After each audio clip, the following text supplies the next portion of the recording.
தாய் தமிழ் உறவுகளுக்கு வணக்கம். கத்தோலிக்க திருச்சபை வாகரத்து நான் அனுபவித்த வேதனை என்ற தலைப்பில் இந்த காணொளியை காண்கிறோம்.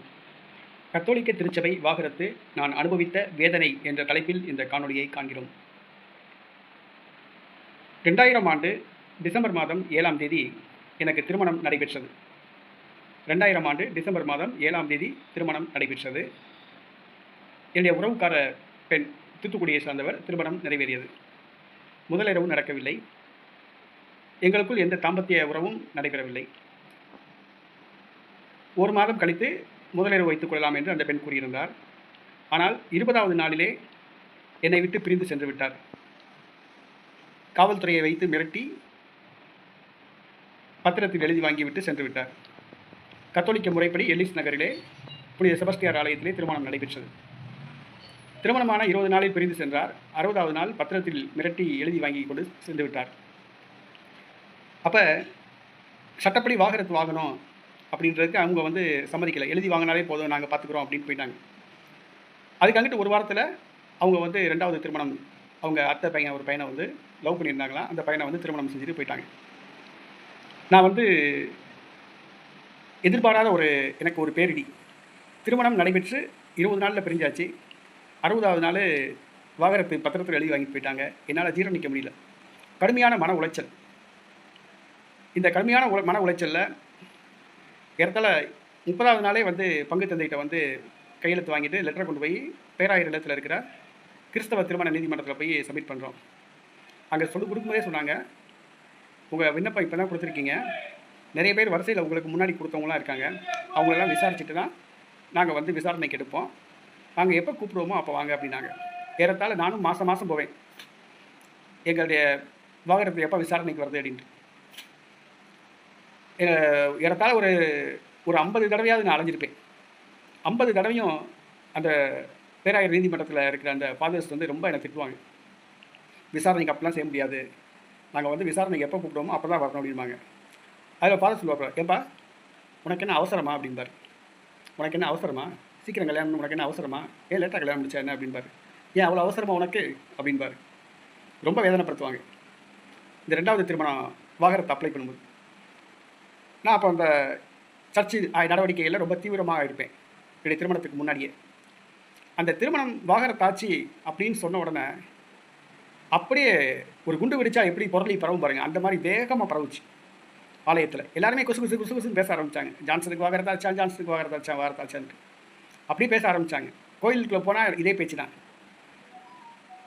என்னால் நிம்மதியாகவே இருக்க முடியல. பூசைக்கு போக கூட நிம்மதி இல்லை. பூசையில் போகிறவங்க பூரா என்ன தான் பார்ப்பேன், ஏன்னா ஜான்சன் வாகனத்தாச்சாமலை கேள்விப்பட்டோம் அப்படின்பாங்க. ரொம்ப கஷ்டமாக இருந்துச்சு, மனவேதனையாக இருந்துச்சு. கோயிலுக்கு பூசை கூட போக முடியல, மனசை தாங்கி தான் பூசைக்கு போவேன், மன வலியோட. இதில் என்ன விஷயம் கேட்டிங்கன்னா, பக்த சபையில் ஈடுபட்டோம். அந்த பக்த சபையினாலே கொஞ்சம் போட்டி பொறாமல் தான் இருக்கும். அப்போ அந்த பக்த சபையிலே இந்த கல்யாணமான வாகனத்தை வச்சு இந்த போட்டி பொறாமையில் இருக்கிறவங்க நம்மளை பற்றி கேலி கிண்டல் பண்ண ஆரம்பித்தாங்க. உண்மையே தான். ஒரு ஃபாதர், எல்லிஸ் நகர் பங்கு சேர்ந்த ஒரு ஃபாதர், அங்கேருந்து குருவானவர் ஆனவர், அவர் ரயில்வே காலனியில் பங்கு தந்தையாக இருந்தாப்புல. துணையாக இருக்க அவருடைய பேர் கூட பரிந்துரை பண்ணாங்க. இப்போ கர்மாத்தூர் காலேஜில் வேலை பார்க்குறாரா என்னன்னு தெரியல, வேலை பார்த்தார், ப்ரொஃபஸராக இருந்தார். ஆனால் ஒரு 8 ஆண்டுகளுக்கு முன்பே அங்கேயே கல்வி வச்சுட்டு போயிட்டாப்புல. இப்போ ஃபாதராக கிடையாது. அவங்க அப்பா எனக்கு திருமணம் ஆகி அந்த வாகனத்தாகி அந்த ஒரு வாரம் கூட இருக்காது, வாகனத்தை கூட ஆகலை. அந்த பொண்ணு போயிடுச்சு, 20 நாள் போயிடுச்சு. அங்கே ஒரு வாரத்துக்குள்ளே போய் இந்த மாதிரி ஜான்சனுக்கு இப்படி ஆச்சுன்னு சொல்லி கேள்விப்பட்ட உடனே அப்படியே ஒவ்வொரு தெருவாக ஒவ்வொரு வீடாக ஏறி இறங்கி போயிட்டார். ஏதோ பெரிய அக்கறை சொல்லுவோம், தெரியுமா விஷயம், ஜான்சனுக்கு வாகனத்தாச்சு, ஜான்சன் மேலே நிறைய தப்பு இருந்திருக்கு, அந்த பொண்ணு வாகனத்தை பண்ணிட்டு போயிடுச்சு, இப்படியே சொல்லி பரப்புறார். எனக்கு ஆளுக்க சொன்னாங்க, இதை என்னை பற்றி வதந்தி பரப்புறது யாருன்னு கேட்டிங்கன்னா ஒரு ஃபாதருடைய அப்பா. ரொம்ப வேதனையாக இருந்துச்சு. இதுதான் கிறிஸ்தவம். உங்களுக்கு வாழ்க்கையில் ஒரு பிரச்சனைன்னு சொல்லி வந்துச்சுன்னா உங்களுக்கு ஆறுதல் சொல்ல மாட்டாங்க, உங்களை எவ்வளவு மனநோகம் அடிக்கணுமோ மனநோகம் பண்ணுவாங்க. அதுதான் எனக்கு இந்த வாகனத்துன்னு சொல்லி வந்த உடனே என்னுடைய நண்பர்கள்லாம் என்னை விட்டு ஓடி போயிட்டாங்க. என்னுடைய சொந்தக்காரவங்க, எங்கள் அம்மா கூட பிறந்தவங்க, எங்கள் அப்பா கூட பிறந்தவங்க, என் கூட பிறந்தவங்க எல்லாமே விட்டு ஓடி போயிட்டாங்க.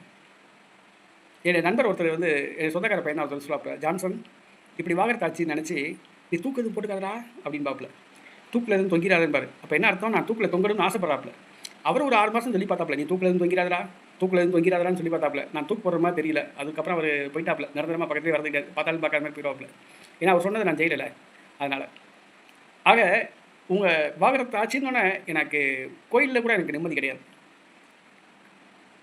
அப்போ வீட்டில் ஷிஃப்ட் முறைப்படி வேலைக்கு போவேன். காலையில் ஃப்ரீயாக இருப்பேன், 6 to 2 காலையில். ஒரு 10 மணிக்கு போய் ஜெபம் பண்ண போவோம் அப்படின்னு போவேன். கோயில் போய் 10 மணிக்கு ஜெபம் பண்ண போனால் ஜெபம் பண்ணுவேன். அதில் 40வது நாள் திருப்பலி நடக்கும் 10 மணிக்கு. ஒரு சில நாட்களில் இறந்தவங்களுக்கு அப்படியே பூசையும் பார்த்துட்டு வருவேன். அப்புறம் புதுநன்மை திருப்பலி நடத்துவாங்க. புதுநன்மை திருப்பலி அப்படியே போய் கலந்துக்கிட்டு வருவேன். அடுத்தது சாவு பூசை வைப்பாங்க. யாராவது இறந்துட்டாங்கன்னா பாடி கொண்டுருவாங்க. நான் உள்ளே ஜெபம் பண்ணிட்டு இருப்பேன். அப்படியே சாவு பூசையிலையும் கலந்துக்கிறேன். திடீர்னு ஒரு நாள் பார்க்குறேன் கல்யாண பூசை. நானும் அதை கேஷுவலாக எடுத்துக்கிட்டு நானும் உட்காந்துருக்கேன். ஆனால் ஒரு நபர் ஃபாதர்கிட்ட போய் சொல்கிறாப்புல, இந்த மாதிரி கல்யாண பூசை நடக்குது, ஜான்சன் வந்து இங்கே வந்து உட்காந்து ப்ரேயர் பண்ணிட்டு இருக்காப்புல, அப்படிலாம் பண்ணக்கூடாதுன்னு சொல்லுங்கள், கல்யாண வீட்டுக்காரவங்க என்ன நினைக்க மாட்டாங்க அப்படின்னாப்புல. எனக்கு விஷயம் கேள்விப்பட்டேன். அதுலேருந்து என்ன பண்ணுறது, நான் போனதே ஜெபம் பண்ணுறதுக்கு போனேன். அந்த நேரம் கல்யாண பூசை. நான் கல்யாணம் ஆகி வாகரத்தாக இருக்கேனா, நான் இந்த கல்யாண பூசை நடக்கும்போது நான் போய் ஜெபம் பண்ண வந்துட்டேனா, அது வந்து அபசகனமா? அப்படியா, ரொம்ப சந்தோஷம் அப்படின்ட்டு அந்த பங்கு ஆலயத்துக்கு காலையில் ஜெபம் பண்ண போகிறது கிடையாது. அதுக்கு பதிலாக மாப்பாளையம் கல்லறை வாசலில் அந்தோனியார் கோயில் இருக்கும், அங்கே போய் ஜெபம் பண்ண போவேன். ஏன்னா கல்லறை வாசலில் யாரும் கல்யாண பூசை வைக்க மாட்டாங்க, கல்யாணம் பண்ண மாட்டாங்க. அதனால் அங்கே போய் ஜெபம் பண்ணிட்டு போயிடுவேன். கோயிலுக்கு கூட என்னால் ப்ரேயர் பண்ண போக முடியல. நிம்மதி இல்லாத ஒரு ஒரு சூழ்நிலை. அடுத்தது பார்த்தீங்கன்னா என்ன சொன்னாங்க, உனக்கு இந்த ஜென்மத்தில் உனக்கு கல்யாணம் வாகரத்து திருச்சபை கொடுக்காது, சபையை விட்டு வெளியே வா, நீ போய் 2வது கல்யாணம் பண்ணு அப்படின்னாங்க. எனக்கு மனசே கிடையாது. நம்ம பிறந்து வளர்ந்து கத்தோலிக்க திருச்சபை வாகரத்து கொடுக்கட்டும், திருச்சபை முறைப்படி நம்ம கல்யாணம் பண்ணுவோம் அப்படின்னு. ஆனால் கத்தோலிக்க திருச்சபை சார்ந்தவங்களே என்ன சொல்லுவாங்க, நீ கத்தோலிக்க திருச்சபை விட்டு வெளியே போப்பா, நீ கல்யாணம் முடிச்சுக்கோப்பா, கல்யாணம் முடிச்சு குழந்தையெல்லாம் பெற்று அவங்க என்னைக்கு திருச்சபை வாகரத்து கொடுப்பாங்களோ அப்போ நீ கோயில் தாலி போட்டுக்கோ அப்படின்னாங்க. நான் அதுக்கு ஒன்றுமே பதில் சொல்ல. ஆனால் இதை சொன்னவங்க யாருன்னு கேட்டால் அவங்களே கத்தோலிக்க கிறிஸ்தவங்களாம், கோயிலில் மிகப்பெரிய பொறுப்பில் இருக்கிறவங்களாம். ஆனால் அவங்க எனக்கு வாகரத்துக்குரிய எல்லா ஏற்பாடும் பண்ணலை. நீ போய் திருச்சபை விட்டு வெளியே போய் 2வது கல்யாணம் பண்ணிக்கோ அப்படின்னு அந்த அறிவுரையை தான் சொன்னாங்களே ஒழிய, பிசப்போஸ்க்கு போய் சீக்கிரம் வாகரத்து கொடுங்க அப்படிங்கிறதுல வந்து எனக்கு பரிந்துரை பண்ணலை. எந்த ஒரு ஏற்பாடுமே வந்து அவங்க பண்ணலை. அடுத்து பார்த்தீங்கன்னா அந்த திருச்சபை முடிச்சு அந்த திருச்சபையில் இருக்கும்போதே இந்த வாகரத்து நடந்து 1 வருஷம் பஞ்சாயத்து போயிட்டுருக்கு. இப்படி வாகரத்து ஆச்சுன்னு சொன்ன உடனே நிறைய பேர் வந்து அக்கறையில் வந்து பொண்ணுக்கு இப்போ ஜான்சனுக்கு ஒரு பொண்ணு இருக்குது, அந்த பொண்ணை கட்டுங்க அப்படின்பாங்க. நம்ம கோயிலில் இருக்கிறவங்களே சொல்லுவாங்க அப்படியா அப்படின்னு. கடைசியில் எங்கள் அம்மா சொல்லணும், டேய் அவள் கிளவிடா, 45 வயசு கிளவிடா, பொண்ணு இருக்குன்னு சொன்னால் கடைசியில் போய் பார்க்குறேன் 45 வயசு பொண்ணு கிளவிடா, அதை போய் கட்ட சொல்லி பொண்ணு கேளுங்கன்னு சொல்கிறான்டா அப்படின்றாங்க. அடுத்து பிஷப் ஹவுஸ்க்குள்ளே போகிறேன். அங்கே ஒரு அம்மா இருந்துச்சு, மரியாதை தலைவிட்ட சொல்லிட்டு ஜான்சனை என் பொண்ணை கட்ட சொல்லு அப்படின்னாங்க. இப்போ அந்த அம்மா சொல்லுப்பா, அவங்க பொண்ணை நீ கட்டிக்கிறியா 2வது தரமா அப்படியா என்னன்னு விசாரிச்சா, அவங்க பொண்ணுக்கு கல்யாணம் ஆகி 4 பிள்ளைங்க இருக்கான். 3 பொண்ணு ஒரு பையன், புருஷனை விட்டு போயிட்டானா. கிறிஸ்தவ குடும்பம் தான், பாஸ்டின் நகர் கத்தோலிக்க கிறிஸ்தவ குடும்பம் தான். என் பொண்ணை கட்டிக்க சொல்லு. இப்போ 4 குழந்தை இருக்குது, ஜான்சனை நல்லா பார்த்துக்குருவாங்க. எப்படி பசுவும் கண்ணோட நான் கூட்டிகிட்டு வருவான். கல்யாணம் ஆகி 4 பிள்ளைங்க இருக்குது, அதை நீ கல்யாணம் கட்டு அப்படின்றாங்க. அடுத்து ஒரு இடத்துல போனால் எங்கள் அம்மா போகிறாங்க. அந்த புதூரில் ஒரு கிறிஸ்தவ மேரேஜ் புரோக்கர், அவர் சொல்கிறாரு, இந்த மாதிரி இந்த பொண்ணு இருக்குது, வந்து நல்ல பொண்ணை கட்டுங்கினாங்க. கடைசியில் பார்த்தா அந்த பொண்ணு கல்யாணம் ஆகி தாய்மாமனுக்கு கட்டி கொடுத்துருக்காங்க. 1 மாதத்தில் வாகத்தாய் வந்திருக்கு. அப்போ அந்த புரோக்கர் சொல்கிறாப்புல, எங்கள் அம்மா சொல்லுது, என்னங்க எங்கள் பையனுக்கு ஒரு நாள் ஒரு பொழுது கூட பொண்டாட்டி கூட வாழலை, இப்படி கல்யாணம் ஆகி வாகரத்தாய் வந்த ஒரு பொண்ணை போய் சொல்கிறீங்களே அப்படின்னு நான் புரோக்கரை சொல்ல, அந்த கல்யாண புரோக்கர் அவர் மதுரை புதூர் சர்ச்சில் ஒரு பெரிய ஆள். அவர் சொல்கிறாரு, சொல்லியிருக்காரு இப்போ எங்கள் அம்மாட்ட, உங்கள் பையனுக்கு எச்சி சோறு தின்னணும்னு தலையில் இருந்தால் யாரால் மாற்ற முடியும் அப்படின்னு இருக்காரு. எங்கள் அம்மாவுக்கு அப்படியே இடிஞ்சு போயிடுச்சு. எங்கள் அம்மா கண்ணீர் விட்டு அழுதுச்சு. என்னடா இவன் இப்படி சொல்கிறான், என் பையன் ஒரு நாள் ஒரு பொழுது கூட ஒருத்திட வாழலை, எச்சி சோறு தின்னு அப்படின்றானே அப்படின்ட்டு எங்கள் அம்மா அழுதுச்சு. அடுத்தது பார்த்தீங்கன்னா, உங்களுடைய எனக்கு திருமணம் ஏற்பாடு பண்ணோம். 2வது திருமணத்துக்கு திருமணம் ஏற்பாடு பண்ணிகிட்டு இருக்கும்போதே அந்த நம்ம சொல்கிற பொண்ணை இவன் கட்டலை அப்படின்ட்டு அந்த பொண்ணு வீட்டுக்காரவங்கள்ட்ட போய் அவங்க சொல்லிடுறது, ஜான்சனுக்கு முதல்ல கல்யாணம் ஆச்சு, ஏன் கல்யாணம் வாகரத்தாச்சு தெரியுமா அப்படின்னு சொல்லி 1க்கு 2 போய் சொல்லிடுவாங்க. எனக்கு ஒரு பேராயர் பீட்டர் பெர்னாண்டோ அவர்களுடைய தலைமையில் எனக்கு பிஷப் ஹவுஸில் வச்சு எனக்கு திருமணம் செகண்ட் மேரேஜ் ஏற்பாடு பண்ணுற அளவுக்கு போச்சு. ஆனால் அதை ஒரு ஆள் போய் கழிச்சு விட்டுருச்சு. ஒரு மரியாதை சனையை சேர்ந்த ஒரு அம்மா போய் கழிச்சு விட்டுருச்சு.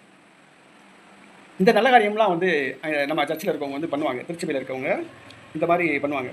அடுத்தது பார்த்திங்கன்னா, இந்த பேராயர் இல்லத்தில் விசாரணை நடக்கும். ஏறத்தாழ ஒரு 3 வருஷம் கழிச்சு தான் அந்த விசாரணை கூப்பிட்டாங்க. அந்த எங்கள் அத்தைக்கு ஒருத்தவங்களுக்கு திருமணமாகி வாகரத்தாச்சு. அவங்க ஏறத்தாழ 60-70 வயசு வரைக்கும் வாழ்ந்தாங்க. வாகரத்து விசாரணைக்கே கூப்பிடலையா, வாகரத்தே வரலையாம். அதுக்குள்ள அவங்க இறந்து போயிட்டாங்க. 2வது கல்யாணம் முடிக்காமல் அப்படியே இறந்து போயிட்டாங்க. அப்போ சொல்லுவாங்க, இந்த மாதிரி தான் இருக்கும், வாகரத்தை உனக்கு கிடைக்காது அப்படின்னு தான் சொன்னாங்க. நான் நிறைய போராடி, ஒரு சிஸ்டர் ஒருத்தவங்க இருந்தாங்க, சென்ட் ஆன்ஸ், திருச்சி சென்ட் ஆன்ஸ் கான்வென்ட் ப்ரொன்சியல், அவங்க தான் ரெக்கமெண்ட் பண்ணி ரொம்ப பிஷப் ஹவுஸில் போய் பேசி இந்த வாகரத்துக்கு வந்தாங்க. அந்த வாகரத்து விசாரணையில் பார்த்தீங்கன்னா 2 ஃபாதர்ஸ் இருந்தாங்க. கேட்கக்கூடாத கேள்விகள்லாம் கேட்பாங்க. ரொம்ப வேதனையாக இருக்கும். அந்த விசாரணையில், விவாகரத்து விசாரணையில் கேட்கக்கூடாத கேள்விகள்லாம் கேட்பாங்க. நம்ம ஏன்டா இந்த கல்யாணம் முடித்தோம், விவாகரத்துக்கு ஏன் வரோம், தூக்கு போட்டு செத்துருக்கலாமான்னு தோணும். அந்த விசாரணையில் கேட்கக்கூடாத மானக்கெட்ட கேள்வியெல்லாம் கேட்பாங்க. ரொம்ப வேதனையாக இருக்கும். திருமணமாகி சரி விவாகரத்து வந்தாச்சு. அடுத்து பார்த்தீங்கன்னா, அந்த திருமணமாகி அந்த 4 வருஷம் அந்த விவாகரத்து நடக்குது. அந்த காலகட்டத்தில் நான் அந்த கிறிஸ்மஸ், புது வருஷம், அந்த பூசை கூட என்னால் போக முடியாது. ஏன்னா நான் கேஷுவலாக வருஷம் கல்யாணம் புதுசு விவாகரத்து வாங்கியாச்சு, கிறிஸ்மஸ் பூசைக்கு போகிறேன். அதே போல் பூசை முடிச்சு வெளியே வரேன், கிறிஸ்மஸ் வாழ்த்துன்னு சொல்கிறேன். ஏன்னா இந்த நல்ல நாள் அன்றைக்கி இவன் மூஞ்சல் முடிக்கவா அப்படின்ட்டு என்னுடைய நண்பர்களே விலகி போகிறாங்க. ஒரு ஆள் சொல்லுது, ஜான்சன் அவன் ஏன் உன்னை விட்டு கை கொடுக்காம போனான் தெரியுமா, இதுதான் காரணம், நீ கிறிஸ்மஸ் விவாகரத்து வாங்கியிருக்கேன், இந்த நல்ல நாள் அதுமா இவன்ட்டு போய் கையை கொடுக்க அப்படின்ட்டு ஒரு மூஞ்சிலேயே முழிக்கிறாங்க. அதுலேருந்து என்ன பண்ணுறது, எனக்கு 2வது கல்யாணம் முடிக்கிற வரைக்கும் அந்த 4 வருஷம் கிறிஸ்மஸ் நியூ இயர் கூட நான் போகல. எந்த ஒரு நல்ல காரியத்துக்குமே நான் போகல. ஏன்னா கல்யாண காட்சிக்கே போகல. ஏன்னா நம்ம போய் பேசுவாங்க, இந்த வந்துட்டான் பாரு, பத்திரிக்கை கொடுத்துருப்பாங்க கல்யாணத்துக்கு வாங்கன்னு. ஆனால் போனோம்னா ஏற்கனவே கல்யாணம் முடிச்சு விவாகரத்து ஆகிருக்கேன், இவன் போய் இந்த கல்யாணத்துக்கு வந்திருக்கான், உருப்பட்ட மாதிரி தான் அப்படின்னு பேசுவாங்க, வந்துட்டான் பாரு அப்படின்பாங்க. அதனால் போகிறதே கிடையாது. அதனால் இதில் நான் சொல்ல வர்றது என்னென்னா, என்னுடைய திருமண விவாகரத்தில் ரொம்ப பாதிக்கப்பட்டேன். கிறிஸ்தவ திருமண விவாகரத்து தான் உலகத்திலேயே. அந்த கத்தோலிக்க விவாகரத்து வந்து சீக்கிரம் வந்துச்சுன்னு சொல்லுவாங்க, எனக்கு தான் வந்திருக்கு. ஏன்னா 4 வருஷத்தில் விவாகரத்து வந்துச்சு. இல்லாட்டா 40 வருஷம் ஆகும், 50 வருஷம் ஆகும் சொல்லுவாங்க. ஆனால் இப்போ வந்திருக்க போப்பாண்டவர் வந்து ரொம்ப சிம்பிளிஃபை பண்ணி 2 மாதம் 3 மாதத்துலேயே விவாகரத்து விசாரணை கொண்டு வரணும் அப்படின்னு எடுத்துக்கணும்னு சொல்லி சட்டம் கொண்டு வந்திருக்கா சொல்கிறாங்க. முந்தி அப்படி கிடையாது. ஒரு விவாகரத்து வழக்கு முடிஞ்ச பிறகு தான் இன்னொரு கேஸ் எடுப்பாங்க. அப்படி தான் இருக்கும். எனக்கு 4 வருஷம் அது சீனியாரிட்டி படி தான் எடுப்பாங்க. ஏதோ என்னுடைய ரெக்கமெண்டேஷனில் சீக்கிரம் அந்த விவாகரத்து வந்துருச்சு.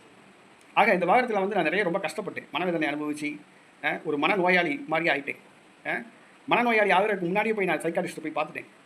அவங்க ட்ரீட்மெண்ட் கொடுத்து என்னுடைய மனச்சிதைவு எதுவுமே ஏற்படாமல் அவங்க பார்த்துக்கிட்டாங்க.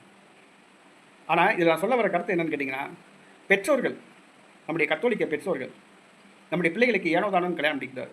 பொறுப்புன்னு ஒன்று இருக்குது. நம்ம பையன், எங்கள் அம்மா ஒரு பைத்தியக்காரி, பொண்ணை பார்க்க போகிறோம், திருமணம் பார்க்குறது நம்ம பொண்ணு பிடிச்சிருக்காங்க சொல்லி கேட்டோன்னு எங்கள் அம்மா சொல்லி, உனக்கு பிடிச்சினா போய் கட்டிக்கோ, ஏன்டா ஏன் கேட்குற அப்படின்னு எங்கள் அம்மா ஒரு பைத்தியக்காரி.